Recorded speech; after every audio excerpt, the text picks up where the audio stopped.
जय हिंद। पुनः एक बार फिर अनूप क्लासेज में आप सबका स्वागत है। तो चलिए हम जो क्वेश्चन कल दिए थे होमवर्क के रूप में उसको हम सॉल्व करते हैं। देखिए मेरे भाई, जो भी मेरे भाई है इन क्वेश्चनों को हल करके कमेंट बॉक्स में अपना आंसर जरूर लिखिए। हम डेली कहा करते हैं, ये क्वेश्चन किसी न किसी परीक्षा में पूछे ही गए होते हैं। आप इनका आंसर कमेंट बॉक्स में ज़रूर लिखिए। जो भी क्वेश्चन आपको अगर पूछना है तो आप टेलीग्राम ग्रुप पे या कम्युनिटी बॉक्स में आप लिख सकते हैं, वहाँ पे भेजिए, हम उसको देखेंगे, उसके बाद बताने का प्रयास करेंगे। चलिए क्वेश्चन नंबर पहला कह रहा है कि 3 आदमी ए, बी तथा सी किसी काम को क्रमशः 10, 12 तथा 15 दिन में पूरा कर सकते हैं।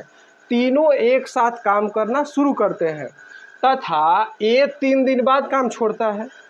वह बी काम पूरा होने से 1 दिन पहले ही चला जाता है, तो पूरा काम कितने समय में होगा। चलिए इस क्वेश्चन को देखिए मेरे भाई, कैसे हम हल करते हैं। देखिए 3 व्यक्ति है, ए, बी और सी। यह एक काम को है, ये ए 10 दिन में करता है, ये 12 दिन में करता है और ये 15 दिन में करता है। हम तीनों का एलसीएम निकाल लेंगे, टोटल काम देख लेंगे कितना है। इसका एलसीएम हो जाएगा 120, यानी टोटल काम 120 यूनिट है। अब यह ए उस कार्य को 10 दिन में करता है, तो पूरा काम कितने दिन में कर देगा, तो कितने दिन में, तो 12 दिन में भाग दे देंगे तो 12 दिन आएगा। फिर देखिए ये 10 दिन में करता है, ये 10 यूनिट 1 दिन में करता है, ये 15/120 या 8 यूनिट 1 दिन में काम करता है। अब चलिए कह रहा है कि तीनों लोग कार्य करना प्रारंभ किए तथा ये 3 दिन बाद काम छोड़ देता है। अच्छा ये बताइए, ये 3 दिन तक किया होगा ना, तो 1 और 3 दिन का काम निकाल लीजिए। तो 1 और 3 दिन का बाबू काम निकालेंगे तो ये कितना हो जाएगा, 12 3 36। ये 3 दिन तक किया है तो 12 3 36 हो जाएगा, अर्थात 36 यूनिट काम का हुआ, खत्म हो गया। 36 यूनिट काम खत्म हो गया है, तो शेष काम निकाल लीजिए। शेष काम कितना बचा, तो शेष काम निकालेंगे तो 120 में से हम 36 को क्या कर देंगे, घटा देंगे। घटा दीजिए, 10 में से 6 गया 4 और यहाँ बचा 11, 11 में से 3 गया 8 3 11, ये 84 काम बचा है। देखो कितना काम बचा है, 84 काम। चलिए एक बार और देख लीजिएगा, सही है ना, 12 और ये 12 हमें 10 15 8 120 बनना, ठीक है। चलिए अब कह रहा है कि 3 दिन बाद एक काम छोड़ दिया, 12 3 36 यूनिट काम करके ये छोड़ दिया। शेष काम कितना बचा, 84, 10 में 6 गया 4, 11 में से 3 गया 8 3 11। अब ये 84 काम क्या करेंगे कि बी काम पूरा होने से 1 दिन पहले ही छोड़ देता है। अच्छा ये बताइए, बी प्लस सी यह 84 कामों को करेंगे। अब सी तो पूरा काम में लगा रहेगा अंत तक, लेकिन बी का काम करता है कि पूरा काम होने से 1 दिन पहले ही क्या करता है, छोड़ देता है। तो इससे 1 दिन और करा दीजिए तो कितना हो जाएगा, बी का करा दिए तो 10 यूनिट और हो जाएगा, जोड़ दीजिए कितना हो जाएगा बाबू, जोड़ दीजिए तो 4 8 1 9 94 में, ठीक 94 काम बचा। अब बाटा में कितना हो जाएगा, 20 10 8 18। अब कटा दीजिए, और 2 चौके 8 2 7 14 2 9 18, इसको कटाइए, 9 5 45, 9 5 45 हो गया। कितना बचा, 2, तो 2 अब बटा में कितना 9, देख लीजिए, यानी 5 सही 2/9 दिन में वो काम का हो जाएगा, पूरा हो जाएगा। समझ पाए, एक बार और देख लीजिए क्या काम करेंगे। देखिए सी तो अंत तक लगा रहेगा, जितना दिन में पूरा होगा काम उतने दिन, लेकिन बी का काम करता है कि काम पूरा होने से 1 दिन पहले ही काम छोड़ देता है। तो इसको 1 दिन और कराइए, तो 84 काम इसको करना है और 10 और करा दीजिए, ठीक, तो 94 काम हो जाएगा। इसको करना है बी प्लस सी दोनों को मिला करके, 10 8 18 से क्या किए, भाग दे दिए। आपका आंसर 5 सही 2/9 दिन आ जाएगा। देख लीजिए ऑप्शन नंबर डी। तो चलिए होमवर्क का दूसरा क्वेश्चन देखते हैं। मेरे भाई क्वेश्चन नंबर दूसरा देख रहे हैं, कह रहा है कि यदि समीकरण 6x - 5y + 11 = 0 और 15x + ky - 9 = 0 का कोई हल न हो तो k का मान कितना है। देखिए ऐसे सवाल 1 तारीख की जो परीक्षा हुई है रेलवे एनटीपीसी के, उसमें पूछे गए एकदम सेम टू सेम ऐसे सवाल। इसको देखिए ऐसे सवाल हम बहुत बताए भी हैं। जैसे देखिए फिर बताते रहे कि तुलना करते, देखिए a1x plus b1y plus c1 बराबर 0। दूसरा समीकरण a2x plus b2y plus c2 बराबर 0। हम बताए थे, देखिए a1 अपान में a2 not equal to b1 अपान में b2। तो यह रेखा प्रतिच्छेदी रेखा होगा। अगर रेखा पूछ दे तो प्रतिच्छेदी रेखा और केवल एक हल, केवल एक हल होगा। इसी को अद्वितीय हल भी कहते हैं।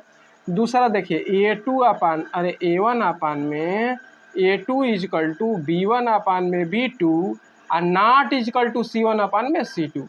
ये ऐसे क्वेश्चन है ना मेरे भाई कि इसमें सभी लोग इस क्वेश्चनों को सॉल्व नहीं कर पाते हैं। बार बार आपको समझाते हैं, कई बार इस क्वेश्चन को हम बताएं। फिर एक बार देखिए, ये बस 3 चीज़ याद रखिए। ये होगा समांतर रेखा, रेखा पूछेगा तो समांतर रेखा, और कितने हल, तो कोई हल नहीं, कोई हल नहीं होगा। तीसरा a1 अपान में a2 इजकल टू b1 अपान में b2 इजकल टू c1 अपान में c2। तो ये हो जाएगा आपका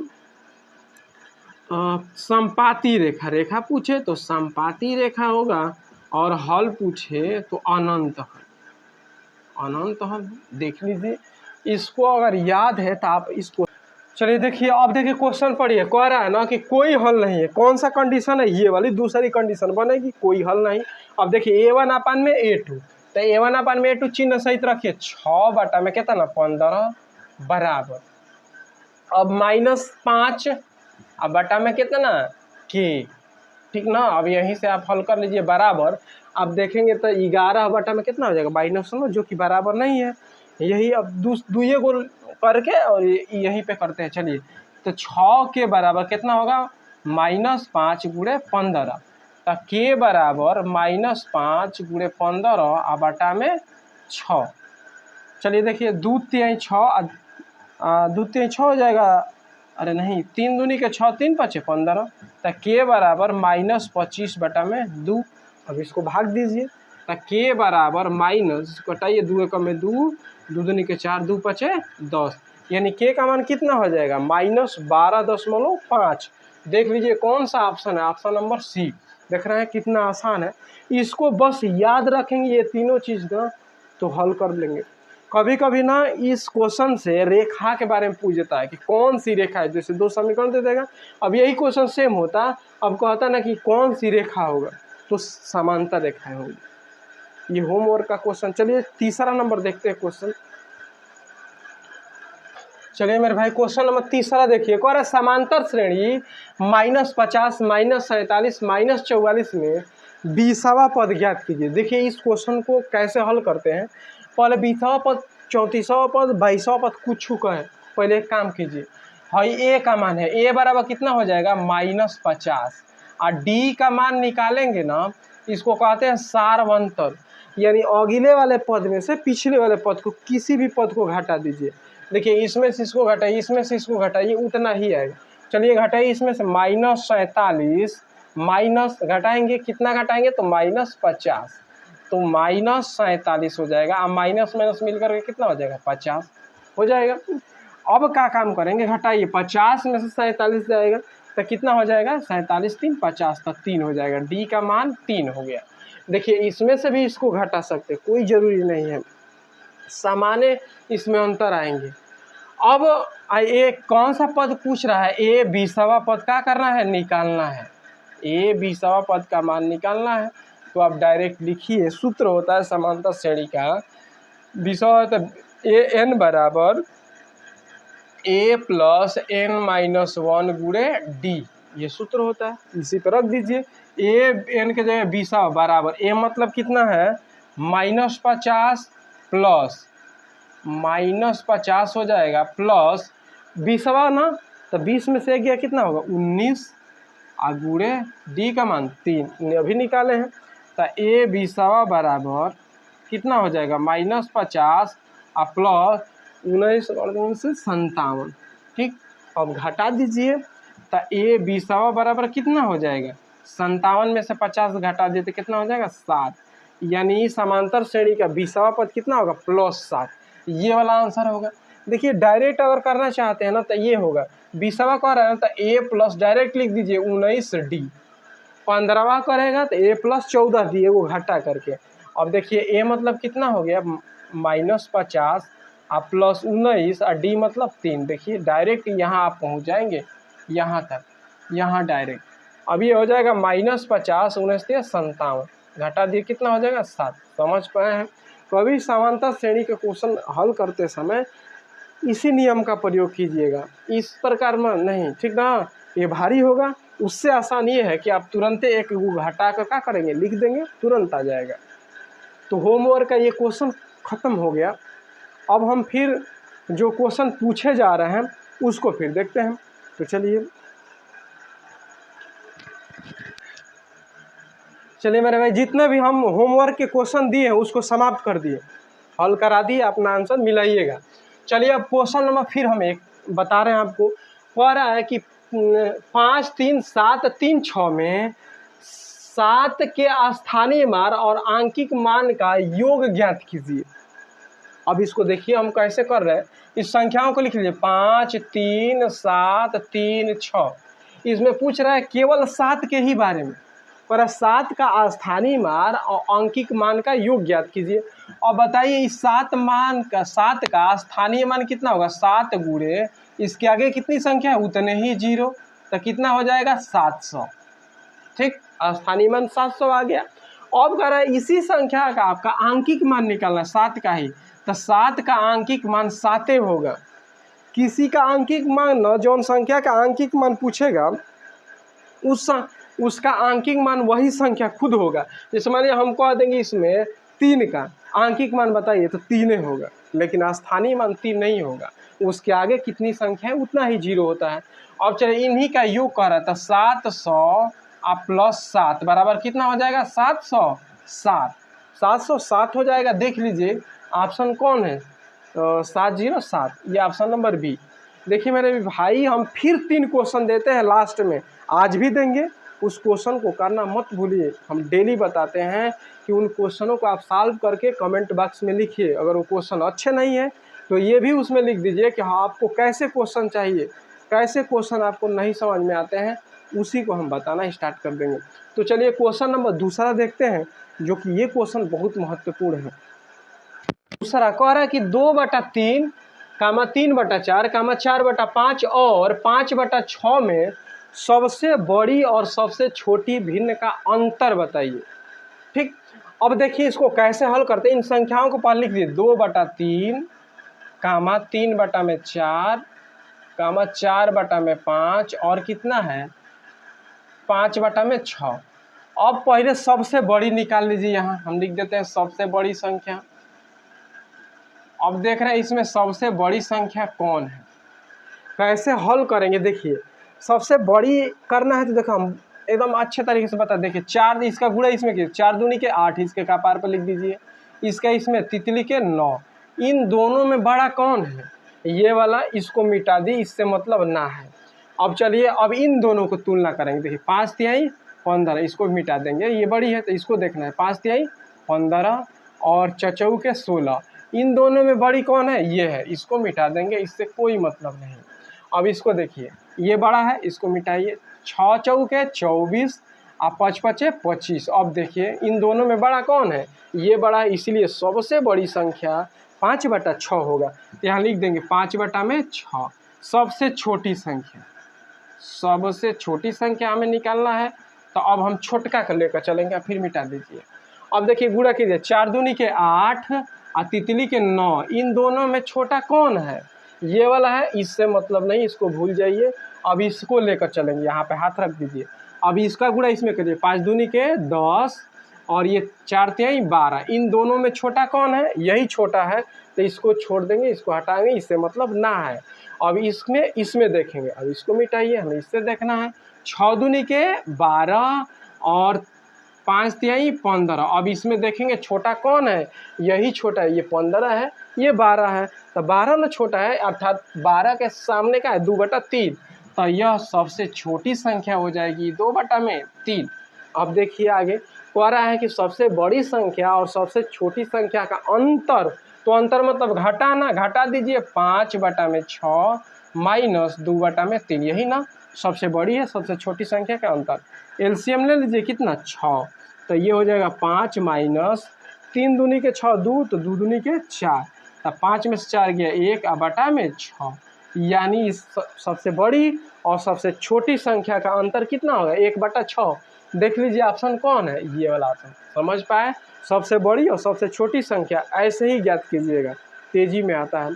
चलिए अगला क्वेश्चन, जो ये भी क्वेश्चन बहुत महत्वपूर्ण है, क्वेश्चन नंबर 3।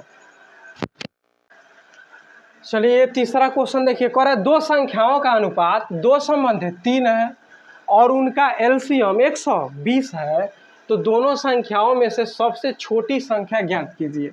अब देखिए दो संख्याओं का अनुपात ये दिया है, पहला और दूसरा, इन संख्याओं का अनुपात 2:3 है, इनका लॉसो पर दे दिया 120, तो 2 और 3 का लॉसो पर क्या हुआ 3 दूनी के 6 और इसी के बराबर कर देंगे 120 के। तो अब 6 दूनी के 12, 1 का मान कितना हो गया 20, 1 बराबर 20 आ गया। तो संख्याएं कितनी कितनी हैं, पहली संख्या कितनी हो जाएगी 20 दूनी के 40, दूसरी संख्या कितनी हो जाएगी 20 तिहाई 60। तो अब इन दोनों संख्याओं में क्या पूछा है, सबसे छोटी संख्या, तो सबसे छोटी संख्या क्या है 40 है, तो देख लीजिए ऑप्शन नंबर ए सही होगा। अगर पूछता कि सबसे बड़ी संख्या कौन है, तो सबसे बड़ी संख्या 60 होता, लेकिन नहीं पूछा है, लेकिन हम बता दिए तो छोटी संख्या पूछा है, तो इसका आंसर 40 होगा। चलिए तो अगला क्वेश्चन देखते हैं। अब देखिए क्वेश्चन नंबर 4 को आ रहा है, यदि x का 35% बराबर y का 40% है, तो x संबंधी y का मान ज्ञात कीजिए। अब इसको कैसे हल करते हैं, देखिए x का 35%, तो x का मतलब गुणा 35 और प्रतिशत को हटाएंगे तो 100 से क्या कर देते हैं भाग, अब बराबर, अब करता है y का कितना परसेंट 40, तो का मतलब गुणा परसेंटेज को हटाए तो 100 से कर देंगे। इससे ये वाला कैंसिल, इससे कटाए 5 7 35 और 5 8 है 40, तो कितना हो जाएगा 7x बराबर 8y। तो x बटा में इसको y लेकर आएंगे, इधर देखिए x बटा में y लेकर आएंगे, तो x ये 7 है ना, तो नीचे हो जाएगा 7, तभी तो गुणा करेंगे तो 7x हो जाएगा, और ये 8 है तो y के सामने हो जाएगा, अर्थात ना ये तिर्यक गुणा करेंगे तो कितना हो जाएगा 8, यानी और x संबंध है y, तो x संबंध है y का मान हो जाएगा 8 संबंध है कितना 7। देख लीजिए कौन सा ऑप्शन है, तो 8 संबंध है 7, देख लीजिए कौन सा है, पहला ऑप्शन नंबर ए सही है। एक मेरे दोस्त पूछे हैं, अजीत करके हैं, अजीत कुमार, वो पूछे थे कि किलोमीटर प्रति घंटा को मीटर प्रति सेकंड में बदलने के लिए क्या करना पड़ेगा।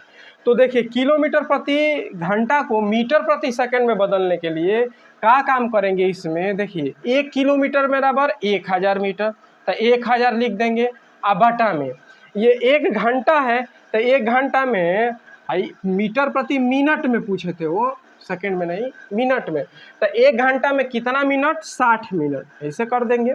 तो इससे ये कैंसिल, 2 5 10 और 2 3 6, अर्थात किलोमीटर प्रति घंटा में जो भी मान देगा और उसको मीटर प्रति मिनट में मान पूछेगा, तो उसमें 50/3 से गुणा करना पड़ेगा।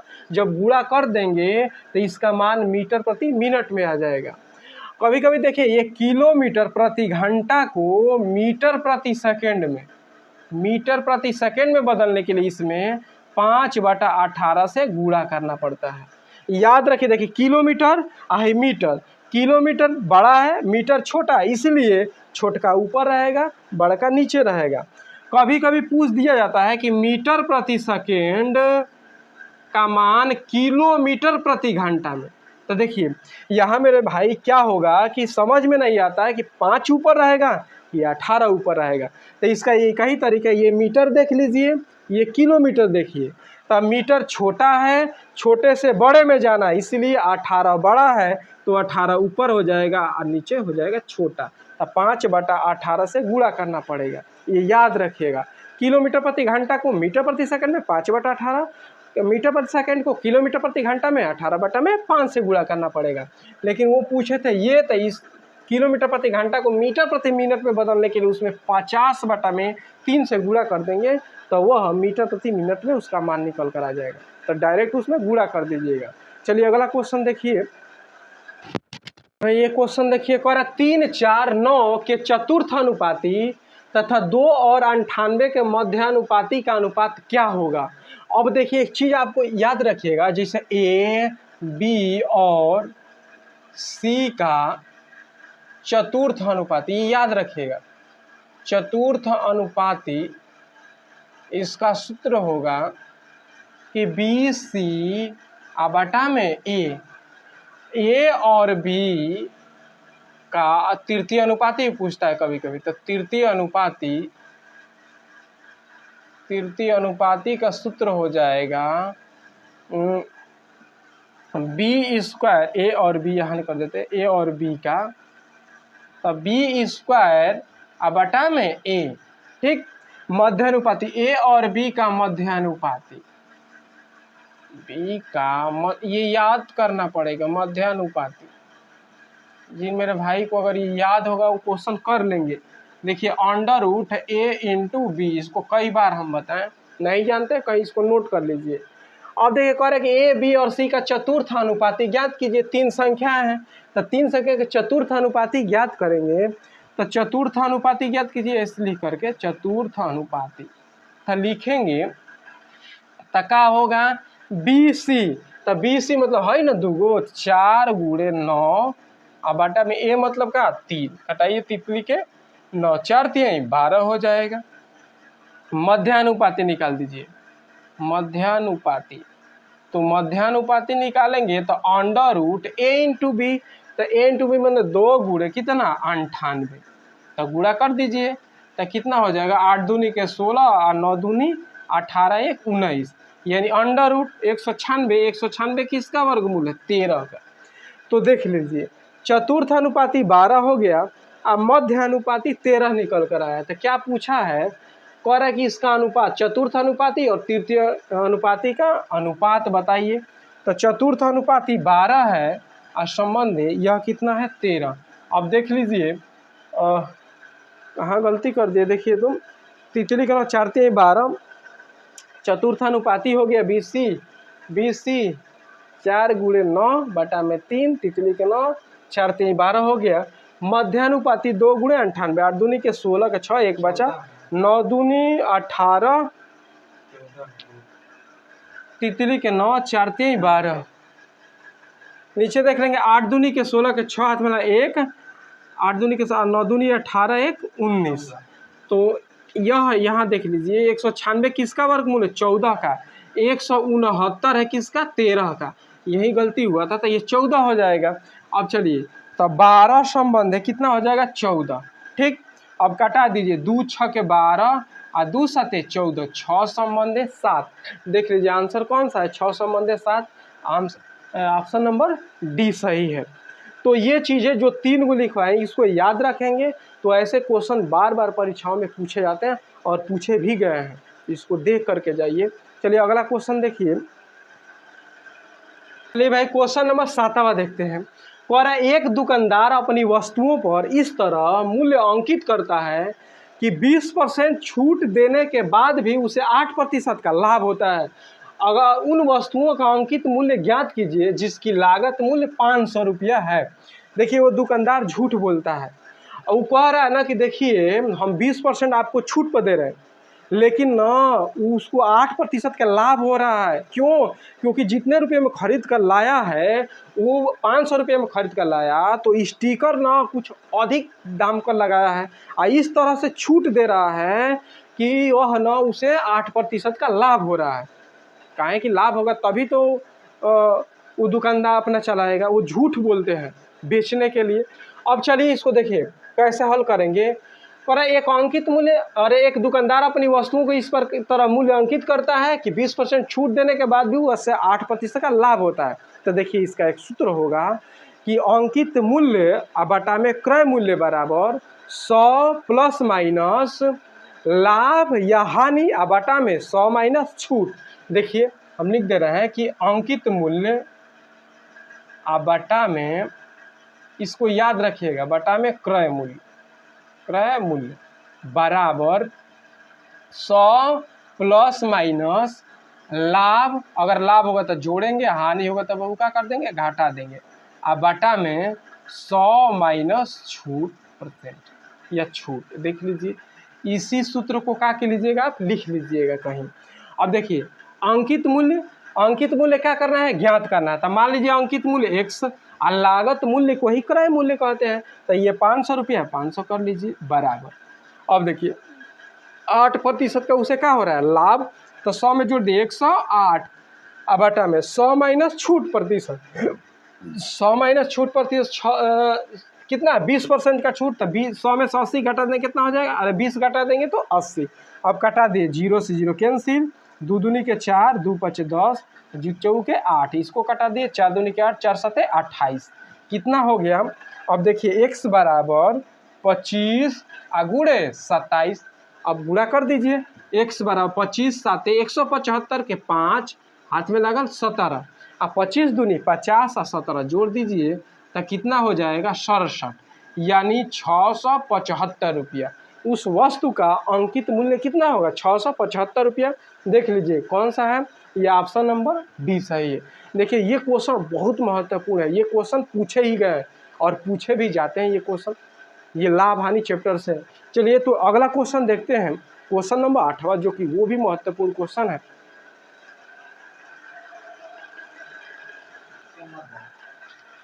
देखिए क्वेश्चन नंबर 6, ये देखिए कितना महत्वपूर्ण क्वेश्चन है। देखिए कैसे इसको हम सॉल्व कर रहे हैं, समझिए। कह रहे हैं कि एक बल्लेबाज अपने 12वीं पारी में 84 रन बनाता है, जिससे उसके प्रति पारी औसत स्कोर में 4 रन की वृद्धि हो जाती है। 12वीं पारी के बाद बल्लेबाज का प्रति पारी औसत स्कोर कितना है। अब देखिए इस क्वेश्चन को कैसे हम सॉल्व करते हैं। देखिए 12वीं पारी में उसने 84 रन बनाया, तो 12वीं पारी में 84 रन बनाया है, तो इससे पहले वाला पारी में मान लीजिए 100 रन बनाया, तो देखिए 11वीं पारी में मान लीजिए कि 11वीं पारी में वो 100 रन बनाया था। अब इसमें वो जोड़ देंगे तो 12वीं पारी हो जाएगा। अब 12वीं पारी में उसका औसत स्कोर में 4 रन की क्या हुई, वृद्धि हुई, तो यहाँ प्लस, देखिए इसको आप ना ऐसे समझिएगा, नहीं समझ में आराम से समझिए, +4 कर देंगे, वृद्धि होगा तो +4 कर देंगे। अब देखिए 11 एक का हो जाएगा 12, तब 12वीं पारी में उसने कितना रन बनाया, 84 रन, तो यहाँ कर दीजिए 84, ठीक, नहीं 84 रन कीजिए। चलिए 12 हो गया, इसको जोड़ दीजिए x + 4। अब देखिए ये अब क्या काम करेंगे कि यह 12वीं पारी में ये हो गया इतना, 12वीं पारी में स्कोर 12 x + 4 है। अब चलिए इसका गुणा इसमें कीजिएगा और इसका गुणा इसमें कीजिएगा, सीखिए। अब देखिए तो 11 × 44 प्लस, अब इसका इसमें करेंगे तो x + 4। अब यह 12वीं पारी हो गया, और 12वीं पारी में उसने कितना रन बनाया, तो 84 रन बनाया, इसके बराबर कर देंगे। अब आंसर आगे देखिए, 44 सर कितना हो गया, 48, अब बराबर कितना हो गया, 84, तो x बराबर 84 माइनस 48 घटा दीजिए, तो x बराबर कितना हो जाएगा। देखिए 14 में से 8 गया तो 6 हो गया, और 7 में से 4 गया 3 हो गया, यानी x का मान कितना आ गया, 36। लेकिन वो कहा है कि 12वीं पारी के बाद बल्लेबाज का प्रति पारी औसत स्कोर कितना है, तो x का मान 36 ला दिए, तो ये 12वीं पारी के बाद ना तो 4 रन की वृद्धि हुआ, तो इसमें क्या कर देंगे, लाकर जोड़ दीजिएगा, तो 36 प्लस कितना हो जाएगा, 40, तो कितना हो जाएगा आंसर, 40, 36 4 कितना हो जाएगा, 40। अब देख लीजिए ऑप्शन नंबर बी, एक बार फिर देखिए क्या काम करेंगे कि 12वीं पारी में 84 है, तो उससे एक पारी पहले मान लीजिए 11वीं पारी में 100 रन बनाया, एगो इसमें जोड़ देंगे तो 12वीं पारी हो जाएगा, उसमें 4 रन की क्या हुई, वृद्धि हुई, तो 11 एक 12वीं पारी में, और इसका इसमें जोड़ेंगे तो x पहले x + 4 ऐसे कर दिए। अब इसका गुणा इसमें कर दिए तो 11 × 44, और इसका गुणा इसमें कर दिए x + 4। देखिए ये क्वेश्चन ऐसे सीखेंगे तो बहुत कम समय में आप कर लेंगे, अभी तो दिक्कत होगी, सीखे नहीं है तो दिक्कत होगी, जब सीख लेंगे तो आप कर लेंगे। अब देखिए 48, 84 में से 48 घटा x का मान 36। अब ध्यान दीजिएगा, देखिए 36 भी ऑप्शन में है। अब जल्दीबाजी में 36 मत लगा दीजिएगा। इसमें 12वीं पारी के बाद पूछा है तो x + 4 है ये, इसमें x का मान रखेंगे तो 40 आएगा, यानी 12वीं पारी के बाद उसका औसत स्कोर 40 होगा। देख लीजिए ऑप्शन नंबर बी आपका सही है। इस क्वेश्चन को ऐसे ही कीजिए, नहीं समझ में तो फिर हम बताएंगे, इसको समझिएगा। चलिए अगला क्वेश्चन देखते हैं। 8 देखिए मेरे भाई, ये साधारण ब्याज से क्वेश्चन पूछे गए हैं। ये क्वेश्चन बार बार परीक्षाओं में पूछे जा रहे हैं इस समय। देखिए कह रहा है कि साधारण ब्याज की किस दर से 750 रुपये को 5 वर्ष में मिश्र धन 900 रुपया हो जाएगा। फिर मेरे भाई आप सबको हम याद दिला दें कि हम लास्ट में 3 क्वेश्चन देते हैं जो किसी न किसी परीक्षाओं में पूछे गए होते हैं। उन क्वेश्चनों को आप सॉल्व करके कमेंट बॉक्स में ज़रूर उसका आंसर लिखिए। नहीं आता है वो भी लिख दीजिए, आता है तो उसका आंसर लिखिए। अगर आपको कोई क्वेश्चन में दिक्कत होती है तो आप उसको क्वेश्चन को आप सेंड कर सकते हैं, हमसे पूछ सकते हैं। एक चीज़ और है, आपको कैसे क्वेश्चन में दिक्कत होती है, किन क्वेश्चनों को आप जानना चाहते हैं वो भी हमको बता सकते हैं। हम उस क्वेश्चनों को क्या करेंगे, बताने का प्रयास करेंगे। तो चलिए ये देखिए क्वेश्चन नंबर 8। अगर ये वीडियो आपको अच्छे लगते हैं, आप हमारी बातों को समझ पाते हैं, क्वेश्चन समझ पाते हैं, तो आप इस वीडियो को ज़्यादा से ज़्यादा शेयर, लाइक और कमेंट करना मत भूलिए। तो चलिए देखिए, अब साधारण ब्याज की किस दर से 750 को 5 वर्ष में मिश्र धन 900 रुपया हो जाता है। अब चलिए पी का मान दे दिया है कितना, 750 रुपया, और ए का मान कितना दे दिया है, 900 रुपया। ठीक ना मेरे बाबू। अब देखिए अब का 800 में कितना दे दिया है, 5 वर्ष। अब एक चीज़ देखिएगा, मिश्रधन में ना मूलधन होता है, असाधारण ब्याज भी होता है, इस बात को याद रखिएगा। देखिए मिश्रधन ये बराबर होता है P प्लस SI, ये चीज़ को एकदम याद रखिएगा, बेफालतू ये फार्मूला नहीं होते। अब यहाँ से क्वेश्चन आ रहे, यहाँ से सूत्र आप जानते हैं, साधारण ब्याज बराबर मूलधन गुणे दर गुणे समय बटा में कितना होता है, 100 होता है। चलिए अब साधारण ब्याज कैसे निकालेंगे, तो मिश्रधन में से मूलधन को घटा देंगे तो साधारण ब्याज नहीं निकल कर आता है, A - P = SI होता है, क्योंकि मिश्रधन में मूलधन होता है और साधारण ब्याज होता है। तो देखिए कितना घटा देंगे, आता है 900 में से 750 को घटा दीजिए, 0 में से 0 गया 0, और 10 में से 5 गया 5, और यहाँ 8 में से 7 गया 1, 150 हो जाएगा, बराबर P का मान कितना है, 750 रुपया, और R का मान ज्ञात करना है, और T का मान 5% बटा में 100। देखिए मेरे भाई यहाँ से कर लीजिए, 0 से 0 ये कैंसिल हुआ, ये 5 से कटे 5 दूनी के 10, ये हो गया। अब देखिए कितना हो जाएगा, 25 छके 150 और 25 तिहाई 75, ठीक है ना, और 3 दूनी के 6, तो कितना हो जाएगा, R बराबर 2 दूनी के 4%। देख लीजिए गुणा कर देंगे ना, 2 इसमें बचा है, नीचे 2, तो R बराबर 2 दूनी के 4%। अब देख लीजिए R का मान कितना होगा, 4%, जो ऑप्शन आपका सही होगा। देखिए ऑप्शन नंबर पहला सही है, 4%। अगला क्वेश्चन देखिए, वो भी क्वेश्चन महत्वपूर्ण है। चलो मेरे भाई ये देखिए क्वेश्चन, ये देखिए ये क्वेश्चन कैसे पूछा है। देखिए एक मान लीजिए कि एक चौड़ाकार एक खेत है, और उस खेत के मैदान में मान लीजिए वो घास उस लगी है, कुछ भी लगा है, घासे लगा है, उसमें ना कोई बकरी बांध दो, या कोई जानवर बांधते हैं, या भैंस से कुछ भी है, जो जानवर होते हैं जो घास चरते हैं, आप उसको किनारे पे एक जगह बांध दोगे तो उसमें रस्सी जितना लंबी होगी, खूटा गाड़ दिए हो, खूटा गाड़ देले पड़ा जा, अब खूटा गाड़ देले पड़ा जा तो उसके गर्दन में जितने दूर तक वो रस्सी होगी उतने लंबाई के बराबर ही ना वो जानवर घास को चरता है, उतने चरी, छान तो तुराई ना, तुरा दी तब तो पूरा चर दे, लेकिन वो जितना उसके गरे में रस्सी बांधे हो उतना एरिया तक वो क्या करेगा, चर देगा घास को। अब देखिए वही क्वेश्चन पूछा है, कह रहा है कि एक घोड़ा, एक इसमें ना जो खेत है आयताकार है, तो अब देखिए कह रहा है एक घोड़ा 40 मीटर लंबे तथा 24 मीटर चौड़े आयताकार घास के मैदान के एक कोने पर गाड़ी गई खूंटी से 14 मीटर लंबी रस्सी से बांधा हुआ। अब सवाल को समझिए, देखिए एक आयताकार ना ये मैदान है, ठीक, ये आयताकार मैदान है, इस आयताकार मैदान की इसकी लंबाई कितना है 40 मीटर है, ठीक है 40 मीटर कर दिए। इसकी चौड़ाई कितना है तो 24 मीटर है, ठीक, कोनो दिक्कत ना, ठीक है। अब देखिए, अब ये इसके इस जो आयताकार यह मैदान है इसमें घास लगी हुई है, क्या बाबू, घास चारों तरफ लगी है।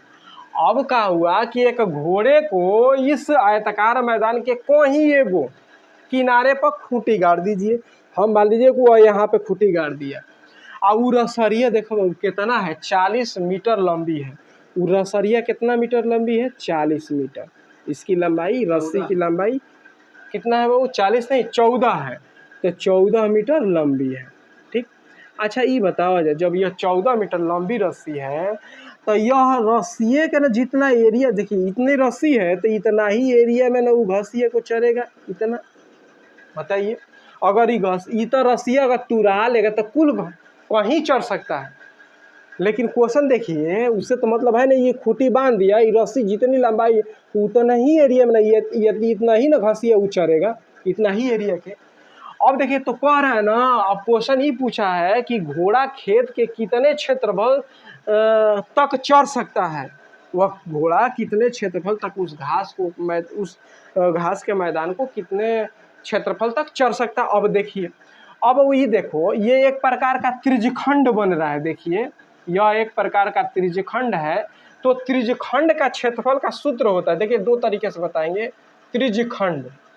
त्रिज्यखंड का क्षेत्रफल निकालते हैं तो इसका सूत्र होता है पाई आर स्क्वायर आ गुणे थीटा आ बटा में 360 अंश। देखिए ये त्रिज्यखंड का सूत्र है, क्योंकि आप एक वृत्त बनाएंगे इस प्रकार, और देखिए यही ना एगो भागवा है, इतना भाग देखिए आपको दिखाई दे रहा है यहाँ, ये वाला भाग देखिए एक वृत्त का ये ना ये वाला भाग ये दिखाई दे रहा है। अब देखिए इसके बीच में कितने अंश का कोण बना है 90 अंश, तो यहाँ पे 90 अंश रखेंगे तो पाई आर स्क्वायर गुणे 90 आ बटा में 360 अंश, 0 से 0 चौके 36 1 बटा में 4, अर्थात लिखेंगे 1 बटा में 4 पाई आर स्क्वायर, यानी इतना क्षेत्रफल तक ना वो घोड़ा घास को क्या करेगा चढ़ देगा।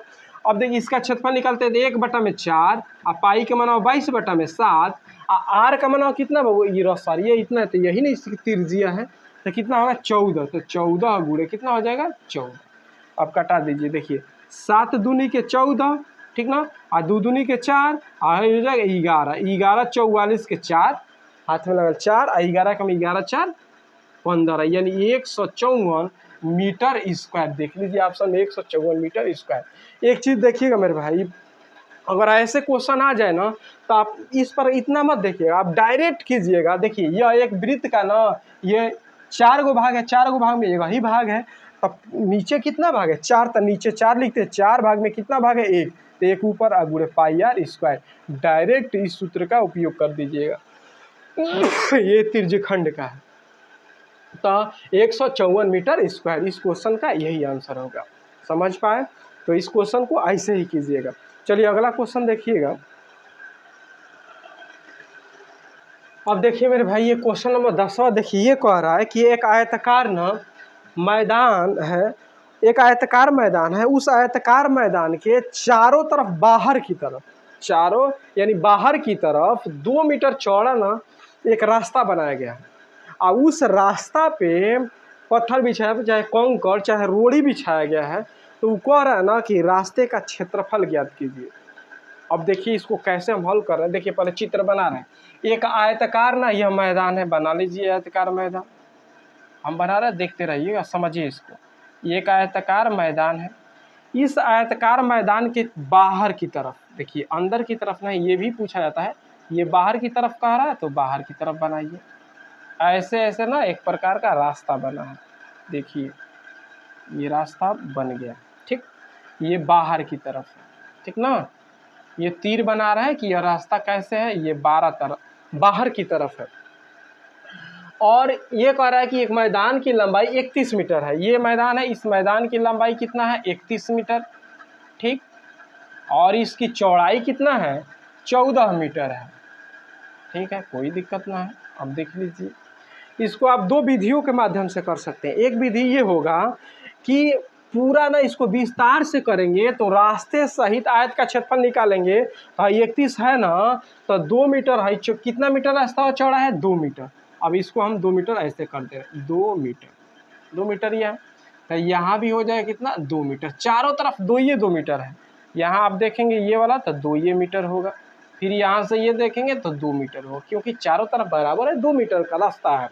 अब इसको विस्तार से करेंगे, देखिए बाबू, तो ये 31 मीटर तो है ये है, और रास्ते सहित मैदान का क्षेत्रफल निकालेंगे तो लंबाइया हो जाएगा 31 हाई दू 4, तो 31 4 35 हो जाएगा। चौड़ाई हो जाएगा ये 14 है, तो 4 जोड़ी 14 4 18 हो जाएगा 18।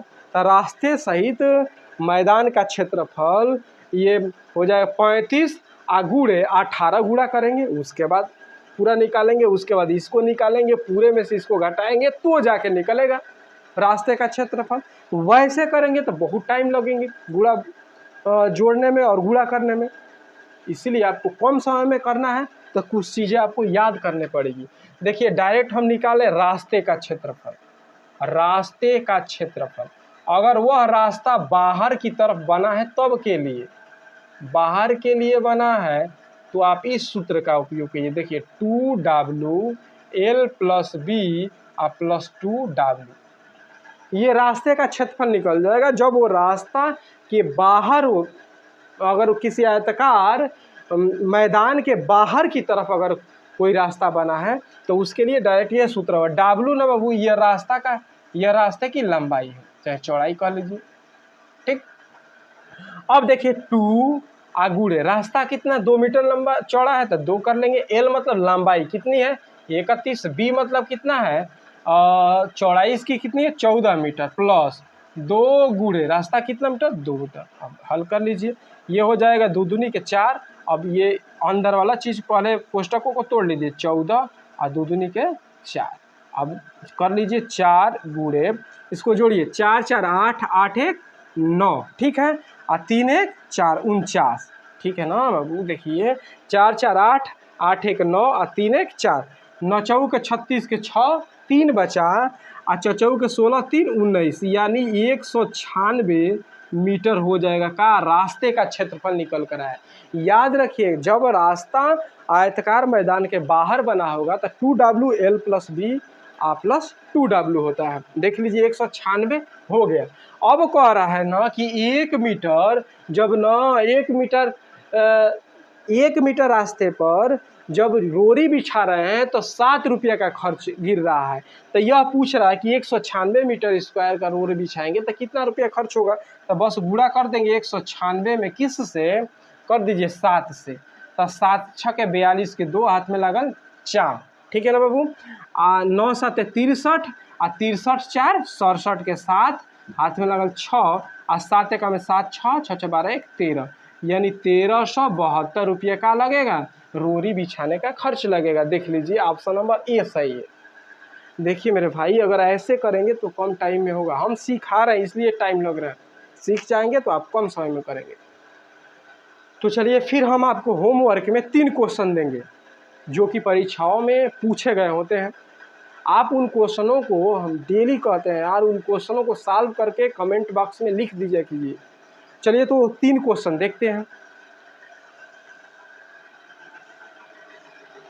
देखिए मेरे भाई डेली 10 क्वेश्चन कराने के बाद 3 क्वेश्चन जो मोस्ट इम्पोर्टेंट होते हैं, जो परीक्षाओं में पूछे गए होते हैं, डेली 3 क्वेश्चन दिए जाते हैं और उन क्वेश्चनों का आंसर कमेंट बॉक्स में मेरे भाई देते हैं। आप भी देने की कोशिश कीजिए, आप वहाँ पे लिखिए, अगर आ रहा है तो आंसर दीजिए, नहीं आ रहा है तो वो भी लिखिए, और कौन से क्वेश्चन में आपको दिक्कत हो रही है आप उस पर वहाँ पे लिखने की कोशिश कीजिए, हम उसको बता देंगे।